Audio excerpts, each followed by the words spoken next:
Download the BCSN Plus app today. NCAA and college athletics going through a wholesale change with the House settlement, a lawsuit filed by a former Arizona State swimmer and several other athletes. And to discuss that and what that means for the University of Toledo, we welcome in UT Athletic Director Bryan Blair. Bryan, thanks for joining us today. Yeah, thanks for having me. So what does the House settlement mean for the University of Toledo? Obviously, it's early. We're still working through this. It's only about a week into the settlement, but this has been coming for several months. Yeah, I'd argue we started planning almost a year and a half ago, really, and having some internal dialogue about what this means for our university. And I think one, change is inevitable, right? And I think change in adversity equals opportunity. And I think that's how we're viewing it. I think this is an opportunity to really bring a lot of things together that have been happening in the atmosphere. I mean, for the last 4 years, we've been living in kind of this NIL world, and for the longest, you'd get your hand slapped if you were a university and you were helping out, and so you have third parties, collectives, help you out, and I think Blue and Gold Legacy and Friends of Rocky and those entities have certainly played a critical role in this interim. But now we get to say, okay, post-House settlement, post the bill that was passed in the state of Ohio, we get to directly share revenue with our student athletes and really bring that process together where we're not sending supporters all over the place. We can streamline it a little bit and we can make sure we're doing it in alignment with all the rules, regulations, and Title IX policies. And so I'm really excited to get going. And again, we've got alignment from our board of trustees, our president, and on down about what this looks like at Toledo, and we believe it's an advantage. The key phrase there, share revenue. Essentially, schools can now pay the student athletes directly. Yeah, I mean, this NIL era started with paying student athletes for their name, image, and likeness. And I think the House settlement was largely about that, and certainly the NIL collectives have played some role. But I think this settlement's meant to bring it back to true NIL, right? Like, what is that value when we're playing on Maction and ESPN? What is that value when we're playing big-time games on TV, the like, or what role does that play in our sponsorship revenue and the like? So there'll be some small portion that certainly you're able to distribute to student athletes while continuing to support the overall mission. But I think those student athletes do play a critical role in that revenue generation, and we're actually going to pull them closer in terms of our revenue generation efforts, and whether it be stewarding our donors or appearing in some of our materials to advertise and sell tickets. I think they're a critical piece of this equation. They're the main thing, and you got to keep the main thing the main thing. With the House settlement, colleges and universities can now share up to $20.5 million with their student athletes. That's assuming they have $20.5 million to share. Not everybody in the MAC has that type of funds. Certainly some of the Power 5 conference schools, they do have those funds.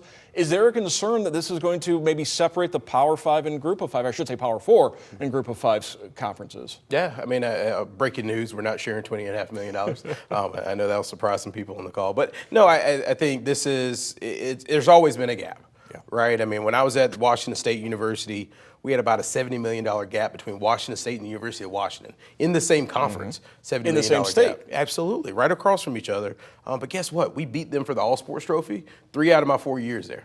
Right, so we had to be strategic, we had to be creative, we had to hire coaches with a little bit of chip on the shoulder and willing to zig when maybe some others are zagging, but it can be done. I'd say the same thing at the University of Toledo. If you look at our football games last fall, you look at Mississippi State, I'd argue they've got 3 to 4 times the budget that we have here at Toledo. Same for Pitt in the bowl game, but guess what?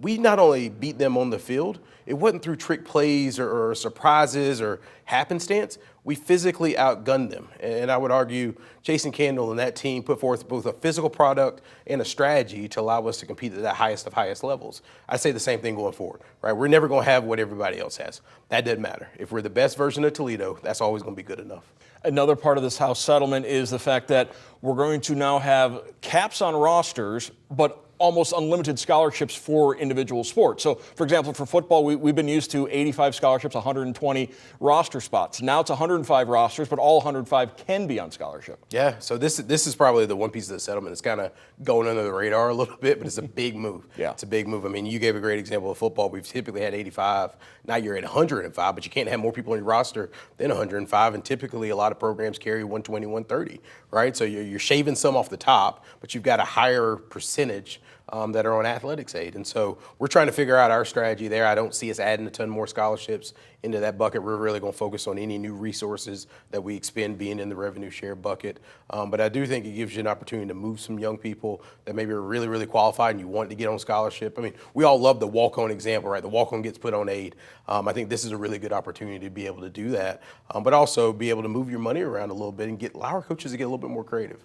Finally, we'll end with this. With paying student athletes directly, There's going to be some people saying we're getting rid of amateurism with college athletics.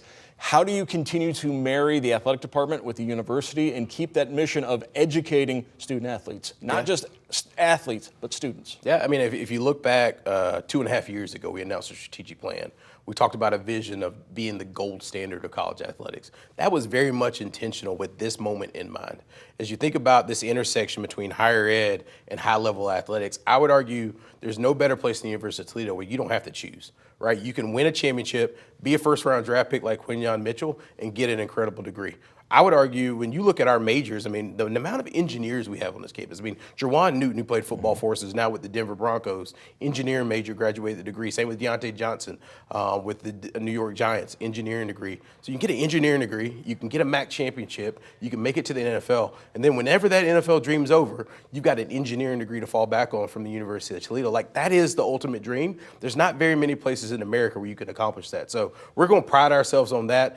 Our role on this campus is to transform lives while elevating the university and the community through the power of sport. That's our mission statement. We're going to continue to serve that mission. We're going to focus on high-level academics. We've broken a lot of records in the last couple of years, but at the same time, we want to win, and we want to win big. I believe we can do both. Brave new world of college athletics. Bryan Blair is leading the Rockets into it. Bryan, thank you so much for joining us. No, thanks for having me. Go Rockets.